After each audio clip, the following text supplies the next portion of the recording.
and welcome to Conversations with Reverend G. I am Reverend Grenetta Mason, aka Reverend G, and I'm here every Monday night bringing you conversations with guests from all walks of life. We come together and we talk about life, we talk about love, and we talk about spirituality. And we talk about spirituality from a practical point of view. How does it support you in your everyday life? What practices do you use as your go to practices when you need clarity or when you need to be uplifted? And I always talk about the spiritual toolkit. What's in your personal spiritual toolkit? And it's personal because it's the practices that work for you. There's so many different practices, and we come together and we talk about what we use and how they might support you. I found that with my different guests, there are just so many different things that support people in shifting to different places. I found like music and art, and it's been really interesting to talk about what's in each person's spiritual toolkit. So I'm excited tonight that I have a really special guest that we're going to share tonight about life and our personal spiritual toolkits and our spiritual journey. You can reach me and find me every day on Facebook with daily affirmations as Reverend Grenetta Mason. I'm also on Instagram as Rev Grenetta. You can subscribe to my YouTube page as Reverend Grenetta Mason. And I am here to support you in living your best life with grace and ease. And one way I know for sure that can happen is when you look at what spiritual tools support you. So let's get on with my guest tonight. My guest is Bonnie Smith. Bonnie is an educational consultant and a community volunteer. I'm excited to have her here. We'll talk about education, and we'll also talk about what it looks like to be involved in the community as a volunteer. Hey, Bonnie, and welcome. Hey, Grenada. Good to see you. Good to see you too. I'm excited to have you on the show. I thought, you know, I know you've been in education for a long time, and education consultant is really interesting because it's a whole different aspect to education, right? So Absolutely. give us a little history of your journey through education from I know you were a principal to now being an education consultant. Absolutely. I'd be happy to share. So, I started my career as a math teacher, and I taught math for about 15 years. Decided I would go back to school and earn my degree, a master's degree in educational administration. So I did that, not thinking really that I would use it at the time. I primarily did it because I knew that if I wanted to climb the career ladder and I wanted to increase my salary, I would need to go back to school. So I did just that. Mhm. I then became a facilitator within a building. So I assisted teachers Mhm. in a building to come up with plans and ideas to improve instruction in the classroom. And then one day I was approached to become an administrator. I didn't think I was ready. Mhm. However, it's one of those professions that you'll probably never be ready. You just have to jump in with both feet, and that's what I did. Mhm. So I first became a an assistant principal in a middle school. Oh, And that was interesting because as a teacher, middle school was the favorite for me. I really enjoyed teaching middle school children. mhm. It's the area that most people run away from Mhm. because if you know anything about middle school children, They're hot and cold. Mm. One day they're a baby, next day they're grown. Mm. It's a period in their life where they're finding out who they are. Mm-hmm. And that can be quite an adventure. Mm-hmm. So I did that first, and then I became a high school principal. I did not enjoy it the way I thought I would, Mm-hmm. simply because there are just so many facets to what happens in a high school building. I then settled on being an elementary school principal. And I Okay. did that by opening my own school. Oh, So we built a school from ground up, okay. and we started with students K-6. I started with about 600 students. We added grades 7 and 8, and I grew the student population to just under 1,200. Mm-hmm. So we had a very, very big elementary school. It's probably the greatest challenge I've ever faced. It's probably the most rewarding job that I've ever done, but it's probably the most difficult operationally. Mm-hmm. But I can say that I enjoyed it. After that, I decided I'm going to retire, sit back, put my feet up. Mm-hmm. That lasted for about a month, Oh, okay. Right, right. about a month. And Mm-hmm. I got a call from someone that said, we're looking for someone to run an education nonprofit. So I gave them my bio, and here I am starting another job. I did Mm. that for 12 years. Then Wow. I thought I would retire again. Now, mind you, I've already put in 42 years. Right. Wow. But then a friend of mine called and said, I'd like for you to help me. I'm running my own business. We're doing some consulting for schools and organizations, Mm-hmm. and we could use your expertise. And I said, I'll give it a shot. So that's what I've been doing off and on for probably the last 5 years. Mm. Yeah, and it's interesting when you talk about like education consulting, looking at it. So you've been doing it for 5 years. What are some of the differences that you see from 5 years till now? Pre-COVID, I guess I would say, and now, because I'm sure it's just quite different Hmm. with there's so many aspects of Hmm. what's happening in education. I, Well, one thing that I will share is that when COVID hit, I became the teacher for my grandchildren. And oh, now that was quite an experience. The whole consulting piece got put on hold, okay. and I became the teacher for my eighth grader, my third grader, and my preschooler. Mm. So I had a classroom in my home. My grandchildren stayed with me Monday through Friday so that I could get them up every morning, get them started on their day, and then they'd go home and be with their parents on the weekend. It was just easier for them and for us Mhm. to be under one roof. So it comes to mind when well, what just hit me was like here again, you wanted to put your feet up and retire, right? And here's another whole new world, Yes. right?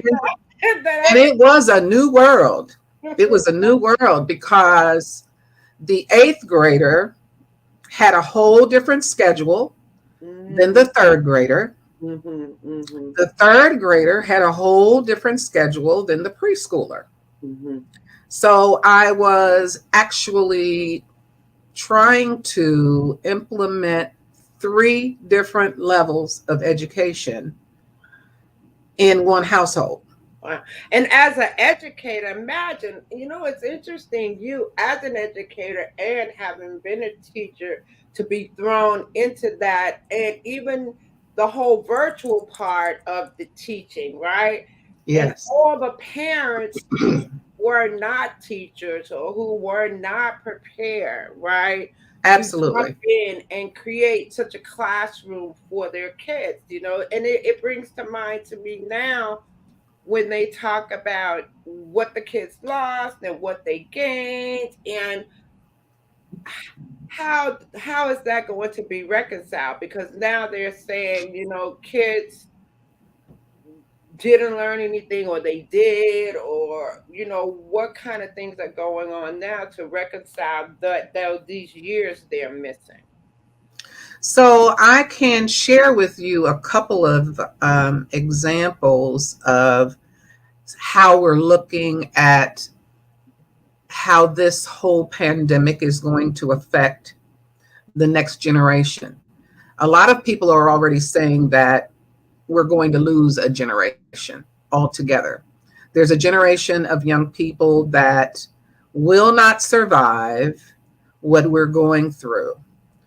And it will be up to us to rectify that, to figure out how we will move forward with that lost generation. Now, I feel blessed in that I was able to provide the service that I did for my grandchildren. However, there are so many young people that did not have that opportunity.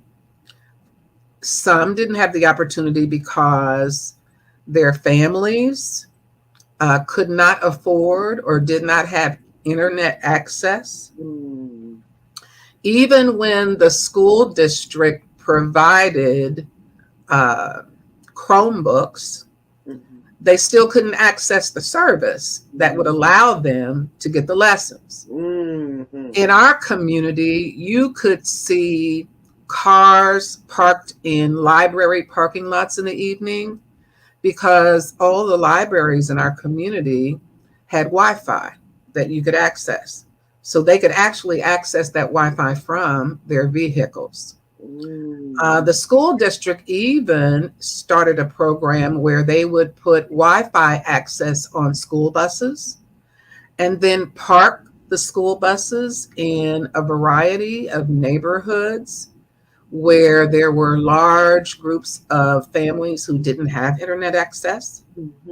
And that's how they accessed internet. We also had the problem of families who had multiple children in a household, but only one laptop. Wow. Or young people who had no laptop or Chromebook and were trying to do their lessons on their cell phone. Now imagine how difficult that would be. And then we had the usual kinds of things that happen in any community where families simply didn't realize the importance of having their children log on every day. They didn't realize that, because school is not in session in person, doesn't necessarily mean that, you don't have to access at home. Yeah, you still have to access at home. So, are we at a loss? Yes. We're at a loss. And that's what you refer to as this lost generation. Correct. If you think about it, think about a community college where students go and get a degree in 2 years. Well, if they started their schooling in 2020, that means they will have been in school and earned their degree without ever entering the building for 2 years. Now, is that possible to accomplish? Yes. But for many young people who've never been accustomed to online learning, it became difficult for them because we as human beings are accustomed to having personal interaction with individuals. And that makes it very difficult for young people to connect. And so those individuals who were enrolled in a program at a college or university, it took quite an adjustment for them to accomplish their goal. However, young people, especially elementary age children, it still poses even more of a problem because they oftentimes don't have parents who understand the technology either. You really have to be a coach as a parent. You have to be a coach. You can't sit them in front of that computer or Chromebook and just tell them to go for it. Because if they were in the classroom, sitting before an educator or a teacher, the teacher and the student would be interacting with each other. The teacher would be giving instructions. The teacher would be explaining. Do you have that when you're learning virtually? Oftentimes not. Yeah, it just brings to mind. I just keep thinking they're lost. Where are they? Right? What will we have to do to and I guess it's hard to say right now. As you said, they're putting things in place, I guess, to support these students. But it is, like you said, 2 years lost. So then what do we expect from them? I also think about even the measurements, like the kids, will they be able to pass the state tests, right? Are we going to be able to use these same measurements to say whether or not they can move on to the next class? And for teachers also, how are they really evaluating? Because I feel like a lot of teachers also were just thrown into this online world and had to create a whole system of dealing with students. So then how do you evaluate that? What's this new system in place to evaluate whether these students should go to the next grade or what? Yeah, so it's so much going on in thinking about what's next for this whole 2 years or even more. Because right now I feel we still don't really know. We still haven't gotten settled back in. How many kids are really still going to school? How many parents are even really comfortable with sending their kids to school? Even recently, how many schools had to close with kids with this whole thing? So the whole education system and the way we've been doing it has to be changed and looked at. You have brought up so many points that I'm sure educators who are currently working within districts, along with the central office staff, are contemplating. Where do we go from here? As someone who sits on the outside looking in, I'm extremely fearful of what I see. As a volunteer, I still go into the community. I tutor and do homework help with students 2 days a week after school. And so I see a lot of young people who have educational deficits, who are not on grade level. And mind you, in many communities that were already experiencing trauma or experiencing loss of learning long before the pandemic hit. Now we're compounding that situation with the pandemic. So imagine, and I'm only going to use this as an example, I'm tutoring a young man who's like 5th grade. He still does not know how to write his name very well. And he's in the 5th grade. Students who still cannot know some of the basic fundamentals of mathematics, like multiplication facts, which we all knew by the time we hit 5th grade. Right.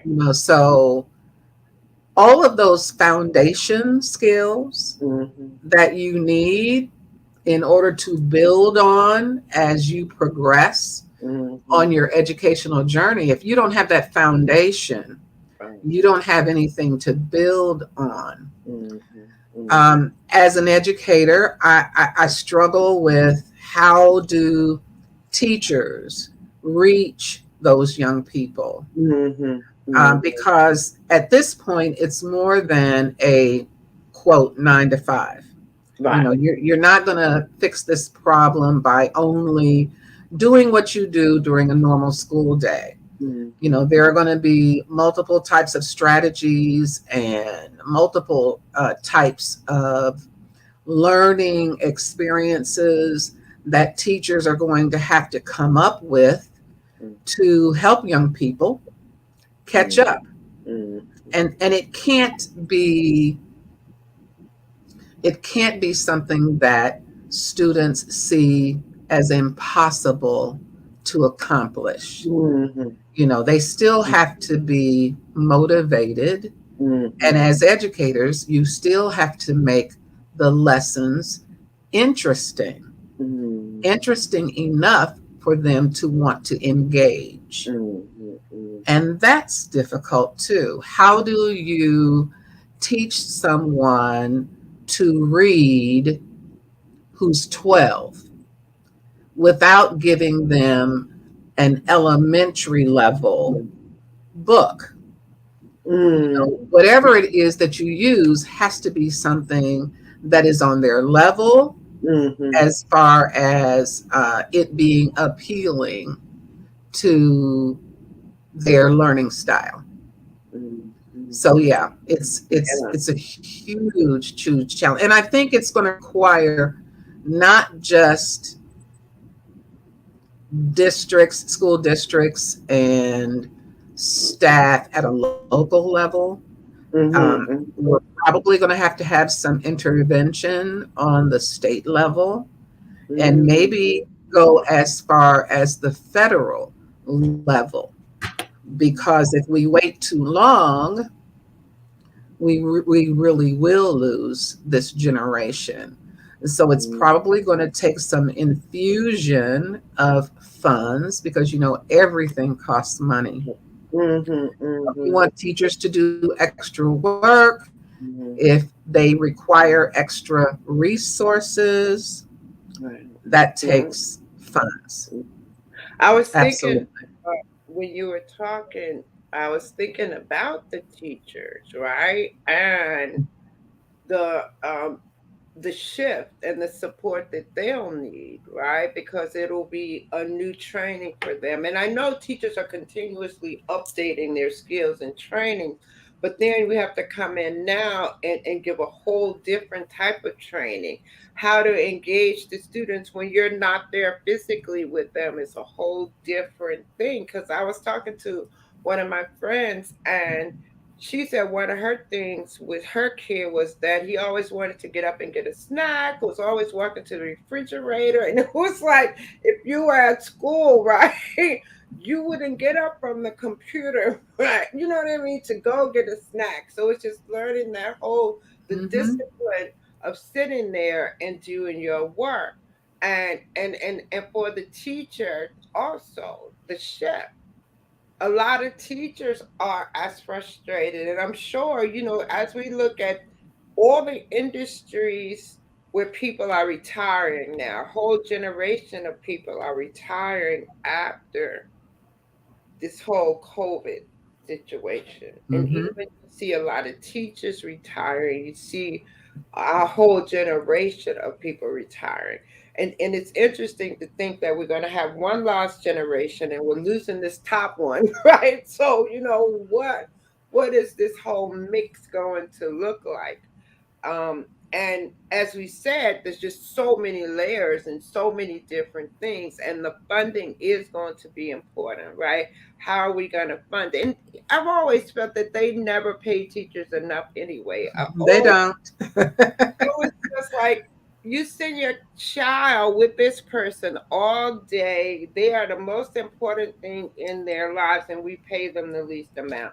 But that's another whole story, right? Around Absolutely. Absolutely. how we But you do. know, teachers are giving their all in all. I can tell you, I know educators in the classroom right now that are truly struggling because they have these, you know, young people that they work with during the day, but they still have to go home to their own families, to their own children, It's like a 24-hour a day job.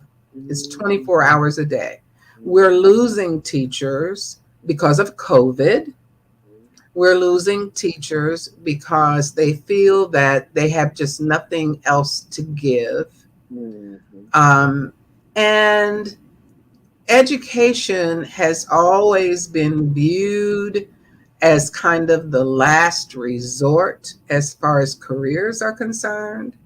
So there Mhm. aren't a lot of people going into education the Mhm. way it used to be years ago. There are so many more career choices that are either more appealing Mhm. or pay more money. Yeah. And Yeah. so those are the choices that young people who are in college are making. And we need good educators. Mhm. We need good educators. We need people who have a genuine interest in the welfare of our country, because if there were no teachers, Right. there would be no education. Right. You know, who is responsible for the president of the United States being president? A teacher. You Mhm. know, who is responsible for that doctor that saved your life? A teacher. Mhm. Every profession goes back to an educator. Mhm. However, educators and education itself is not viewed as essential, and it should be. Mhm. Yeah, it's interesting. It's not viewed as essential. When I was coming up, it was the one thing that I felt, and that I was taught that was going to get us to the next level. That it was really about the education and going to school. That was one thing for us. And I think I even, with my daughter, was like, education is really important, right? And then we get to this point now where we're looking at, right, really at this point, young people are really evaluating whether they should go to college and pay the money, and the impact of doing all that.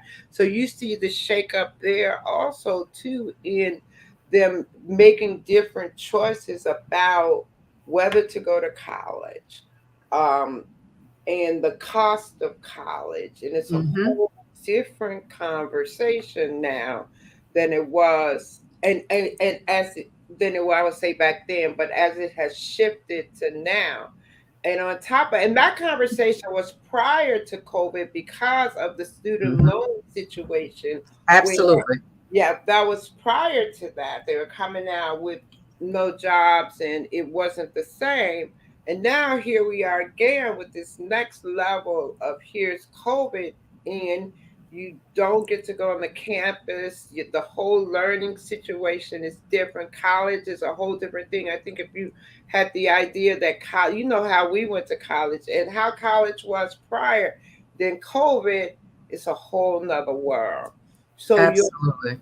will see that shift and that impact also. So it's like just so many layers in the entire education system that has been impacted, and that we will have to address in many ways. And it's interesting when I say that, I think about it's education, but it's healthcare. It's everywhere, right? It's all these systems that we have created have been impacted, and we're going to have to do something different, in each one because of, All of those people are essential workers, teachers included.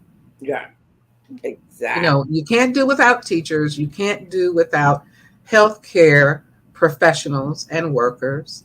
You know, Mhm. you can't do without the individuals who provide the transportation. You Right, can't do without the individuals who cook the food. right, You know, all of those individuals are under the umbrella of education, right. all of them, Mhm. every single one of them. But Mhm. you touched on something else that I wanted to share, and you probably remember this as well as I did, because we went to college about the same time. Mhm. And for our generation, it was like, go to college. That's what you have to do. You have to go to college. Mhm. And I can remember in my graduating class, for the guys, if they didn't go to college, they went to the military. Mm-hmm. because that was supposedly the next best thing, particularly for men.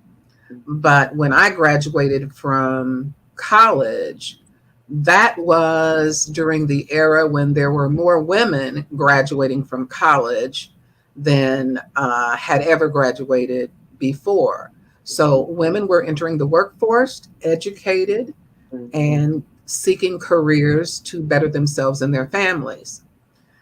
However, when my children were going through college, the transition began that not everyone needed to go to college, Mm-hmm. that you also could seek some sort of vocational education, which I have always believed in because I always felt college wasn't for everyone. You Right. know, I do believe in a post secondary education, but Mm-hmm. it doesn't have to be a 4 year degree.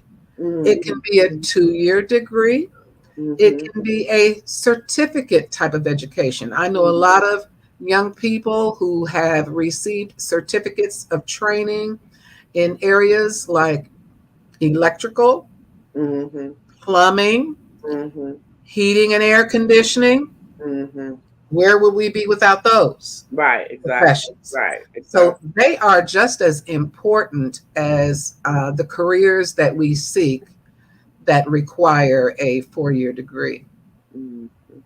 And that is as you said, I see it as a different message, right? Because I was saying, even when I would think about the people that went to college, if we were encouraged to go to college, I was like, we were going to either be a doctor or a lawyer or Indian chief, I said, Yeah, right? you're right. Right. You're right.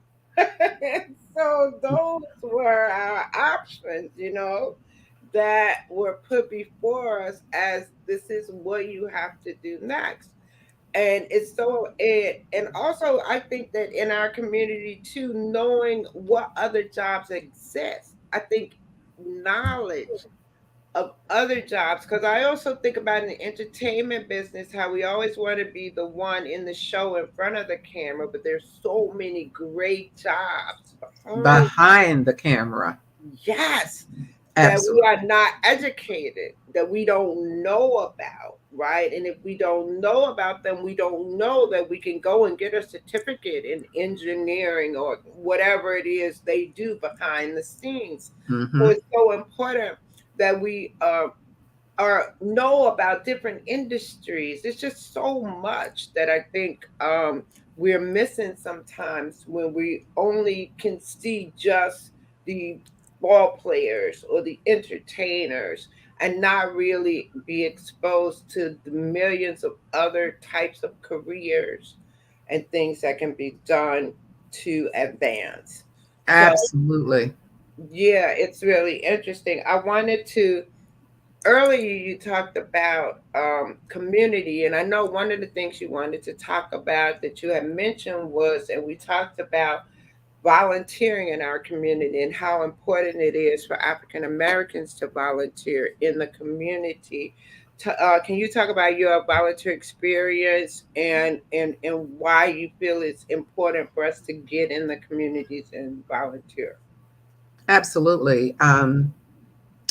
What I have found is there are not so many African Americans who volunteer their service to boards and committees within the community. Hmm. And I haven't totally figured out why Hmm. that happens. I know that, probably young African Americans are spending their time, you know, uh, having families and advancing their careers. Hmm. However, it is the perfect time to be a part of a board in order to help make decisions for the community because that's what boards do. For example, I sit on the board for the YMCA, Hmm. and the YMCA is an organization that provides services to all communities in the areas of sports, health, Mhm. and exercise. Mhm. Well, when it comes to making decisions about where will we build a Y, in what community will a Y go into, it's essential that we have a voice in order to let people know where there is a need. Mhm. And that's one thing that I feel is important about board service. Your input is valuable. Mhm. The knowledge that you have is valuable. I also sit on a credit union board here, Mhm. and it is important in that particular field because you make decisions about financial support that you give in a particular community. Mhm. Sometimes board members don't have knowledge about cultural aspects of the needs that diverse communities need. Mhm. That's another reason why it serves a great purpose to have individuals serve on a board with diverse backgrounds. Mhm. Um, Another area that I think not very many people think of, sometimes you see these commercials and they ask individuals, if you have this particular health challenge, or if you have this disease or what have you, we would love for you to participate in a research study so that we can develop um, different options for either improving the drugs that are used to cure this particular ailment, or to be able to provide information on how you can get service. Mhm. Well, if African Americans do not participate in these research studies, the kinds of results that they get from these research studies may not serve us. They Mhm. will serve other people. And Mhm. so it's important that we participate in those studies because oftentimes different medications serve one part of a population more than they serve in another. Mhm. So it is Yeah, important that we participate.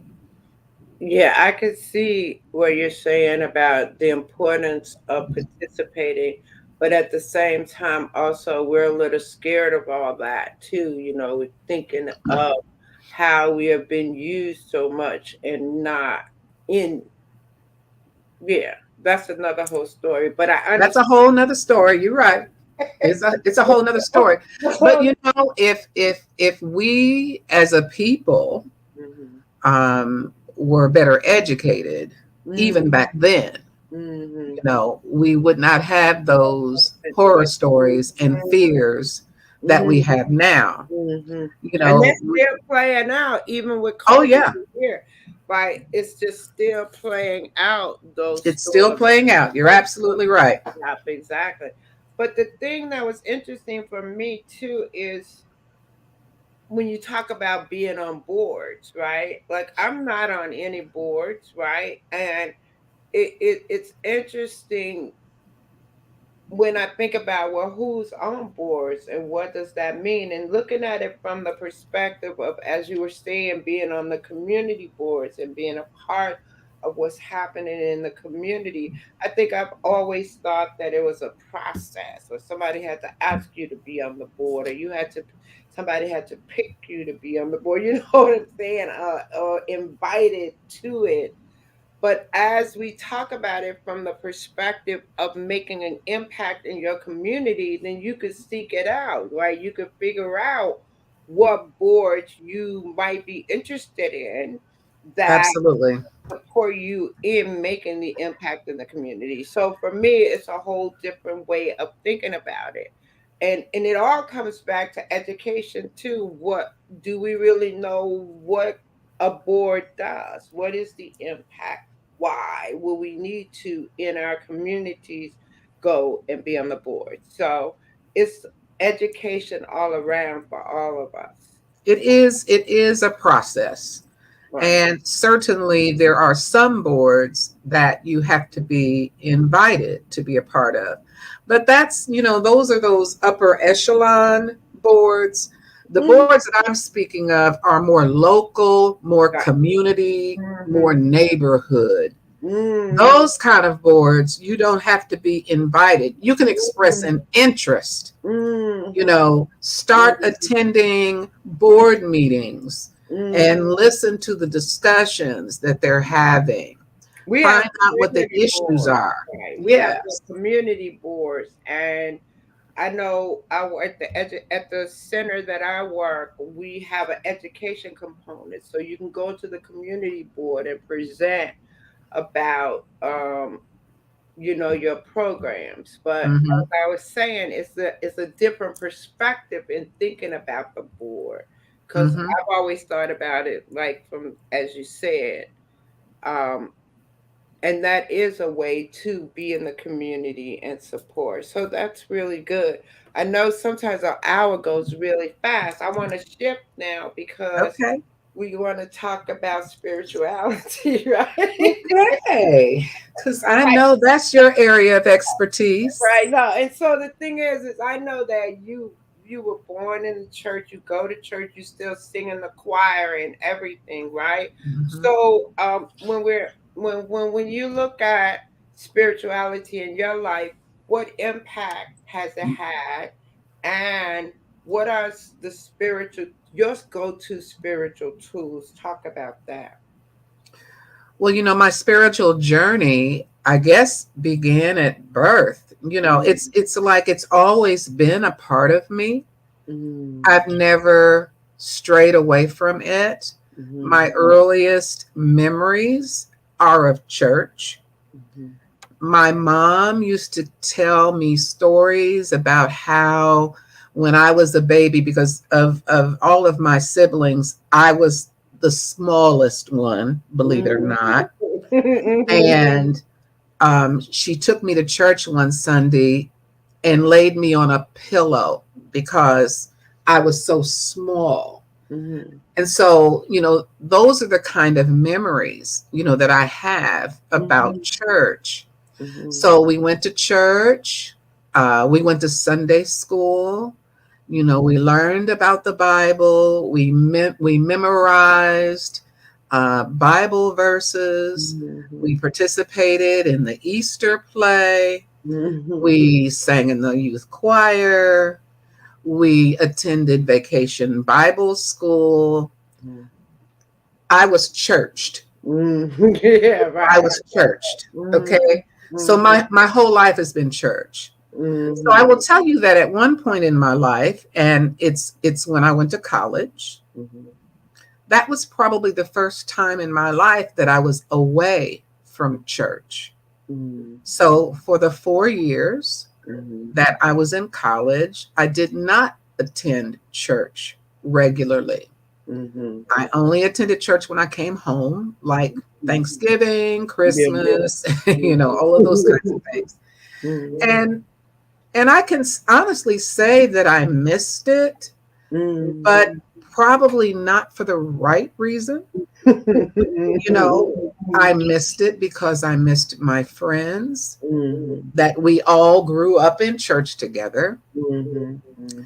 And the reason I say that is up to that point in my life, I never was challenged with some sort of devastation in my life or some sort Mhm. of hurt or trauma Mhm. that would call on me to call Jesus. Okay. Mhm. It Yeah. just, it hadn't happened. Right. At that point, Mhm. I never really had anything happen that would make me have to do that. Mhm. Mhm. But, as life would have it, Mhm. graduate, you get a job, you get married, start having kids. Mhm. That's when you got to call on him. Right. At that point, you have to call on You got to call him. You got to call it.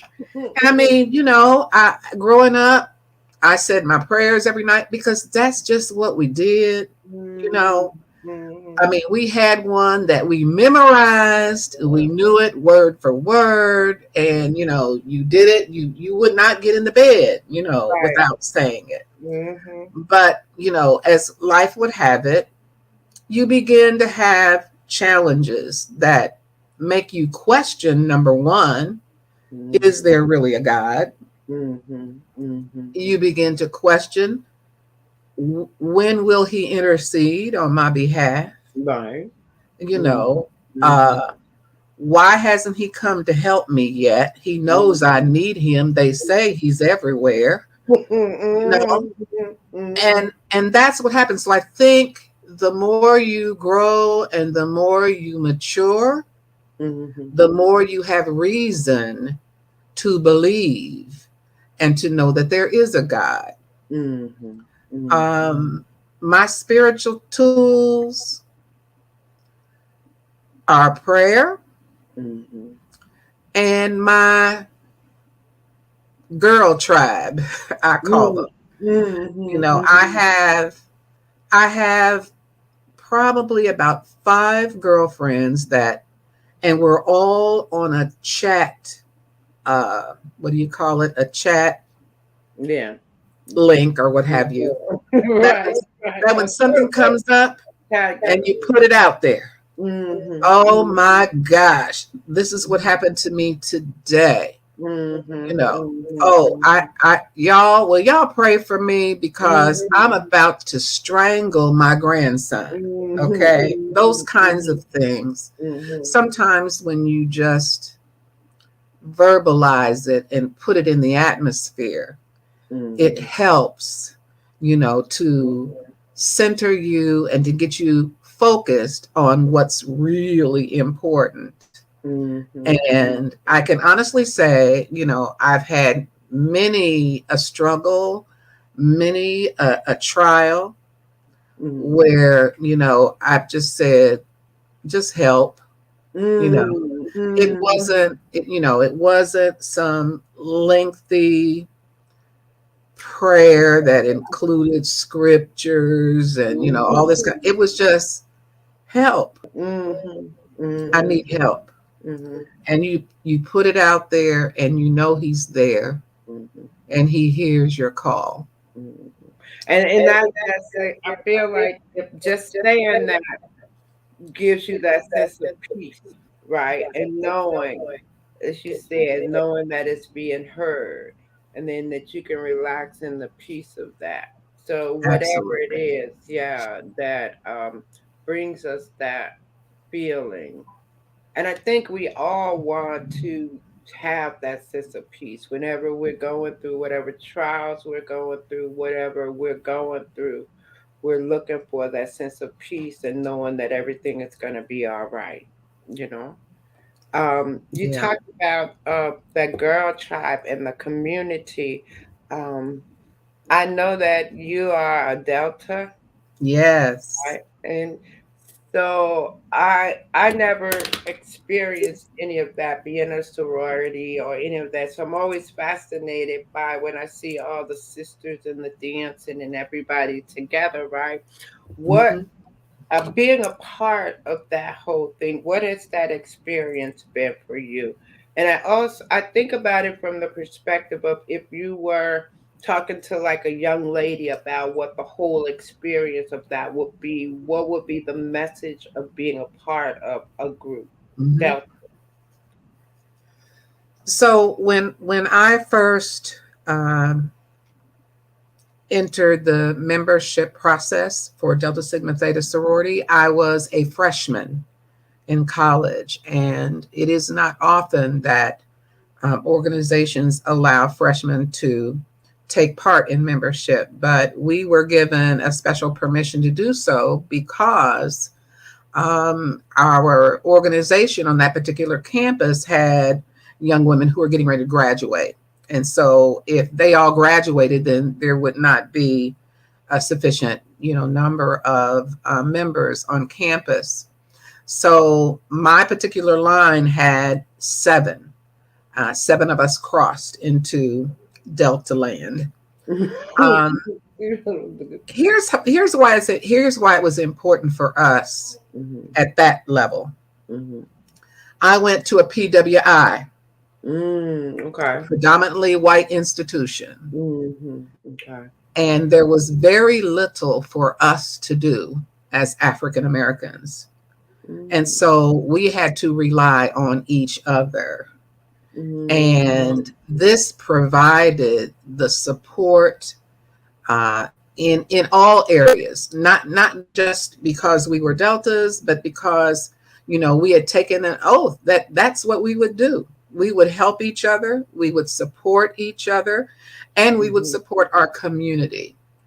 And that's what being a Delta is all about. It's also about education. It's about social action. If you have read anything about Deltas, we were the only African American organization that took part in the women's suffrage movement back in 1913. And that is when our social action became visible to the public. But as an adult, I still do a lot of the things that I did when I first entered the organization, and that is service. We're all about service. And I'll give you an example of something that just happened this week. The community college in our city, from time to time, since we've been going through this pandemic, has chosen a healthcare institution to provide free meals to the healthcare workers, just kind of as a thank you. And so this Friday, they're going to be giving 200 meals to healthcare workers, but they needed someone to write a thank you note to put in each of the meals. Oh, okay. I got a call. Would the Deltas be willing to write the thank you notes to put in the meals for the healthcare workers? And I said, sure. So I immediately made a few phone calls. I got all 200 of the cards distributed. I'll get them all back between tomorrow and Wednesday, and I'll take them to the college so that they can be placed in those meals. That's a simple thing. That's a simple thing. It doesn't require us to be recognized for it. It's simply our way of serving the community. So we're happy to do it. But there are other things that we do in addition to little things like that. We right now are extremely committed and involved in getting people registered to vote, because that to us is extremely important. We also have partnered with Google to train and educate 1,000 women on Microsoft and Google for free. So we're providing this service at libraries, at schools, anywhere where there might be a group of women who need to know more about how to use the Google platform. And then that information will be shared with our national headquarters and with Google so that we can say that we provided that opportunity for women. That's great. It for me, it sums up as there's a group of women supporting each other in moving forward, but at the same time being a part of the community. As you say, being in the community and volunteering in the community and supporting the community has been one of the threads of what we were saying tonight. And the organization Delta, you guys are really in there in the community. So that's really cool. We are at the end of our chat, right? Oh my goodness, it went by so fast. Right. I had more to share. Come back again. I can have people come again, right? Hey, you can come again. We can do it again. Yes, it's been my pleasure. Yeah, thank you. Thank you for sharing. And yeah, I'll be in touch and have a great evening. You have a good one as well. Take Okay. care. You too. Bye bye. Bye. Thank you for joining me tonight on Conversations with Reverend G. I am here every Monday night from 8 p.m. to 9 p.m. right here on WEMS Radio. You can join me again next week at 8 p.m. here. You can also find me every day on Facebook with inspirational quotes as Reverend Grenetta Mason. I'm also on Instagram as Rev Grenetta. You have a great week and live your best life. Enjoy with grace and ease. And I will see you next week. Bye.